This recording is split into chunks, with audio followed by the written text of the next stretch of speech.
ക്രൈസ്തവരുടെ നേതൃത്വത്തിൽ ബ്രിട്ടീഷുകാർ വരുന്നതിന് മുമ്പ് നമ്മുടെ നാട്ടിലുള്ള ക്രിസ്ത്യാനികൾ ബാബാ കക്ഷികളായിരുന്നു. അവരുടെ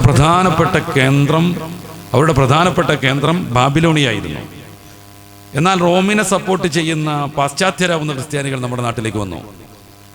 വിശ്വാസികളാകുന്ന മുസ്ലിങ്ങളെ മാത്രമല്ല അവർ പീഡിപ്പിച്ചത്, അവരുടെ ഇടയിലുള്ള ഈ അഭിപ്രായ വ്യത്യാസങ്ങളെപ്പോലും അവർ കാര്യമായി എടുത്തു. നമ്മുടെ നാടുകളിൽ ഈ വാവാ കക്ഷികളിൽ നിന്ന് പാപ്പാ കക്ഷികളിലേക്ക് ഇവിടെയുള്ള ക്രിസ്ത്യാനികളെ പരിവർത്തനം ചെയ്യിക്കാൻ നിരന്തരമായ പീഡനങ്ങൾ അവർ നടത്തി. ക്രൈസ്തവരുടെ ചരിത്രം വായിക്കുമ്പോൾ അമ്മയുടെ നെഞ്ചിൽ നിന്ന് കുട്ടിയെ വലിച്ചെടുത്ത് ഒരലിലിട്ട് ഇടിക്കുന്ന ബ്രിട്ടീഷുകാരെ കുറിച്ച് നമുക്ക് മനസ്സിലാക്കാൻ പറ്റും. എത്ര ക്രൂരാണത്! ഒരലിലിട്ടിട്ട് ഒലക്ക കൊണ്ടിങ്ങനെ പൊക്കിപ്പിടിച്ച് അമ്മയോട് പറയാം, നീ പാപ്പാ കക്ഷിയിൽ നിന്ന് മാറി വാവാ കക്ഷിയിലേക്ക് എത്തണമെന്ന്.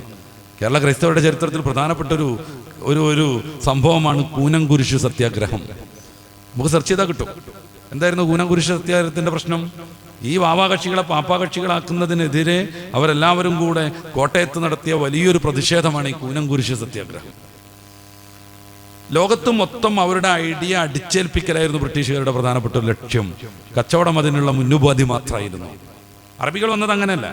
അവർ കേരളത്തെ സ്നേഹിച്ചു. ഈ നാടിനൊരു ദ്രോഹവും വരാതിരിക്കാൻ അവർ കഠിനമായി അധ്വാനിച്ചു. ഈ നാട്ടുകാരോട് വലിയ ബന്ധമുണ്ടായി. ഒരൊറ്റ മനുഷ്യൻ പോലും അറബികളുടെ കച്ചവട സംഘത്തിൻ്റെ പീഡനം അനുഭവിക്കേണ്ടി വന്നില്ല. അവർ മാന്യമായ രീതിയിൽ കച്ചവടം നടത്തി. ഇങ്ങനെ ലോകം ഭരിച്ചിരുന്നവരായതുകൊണ്ട്, ക്രൂരത കൊണ്ട് ലോകത്തെ മൊത്തം കീഴടക്കിയവരായതുകൊണ്ട് ഈ ബ്രിട്ടീഷുകാരുടെ കീഴിലായിരുന്നു ഫലസ്തീൻ ഉണ്ടായിരുന്നത്.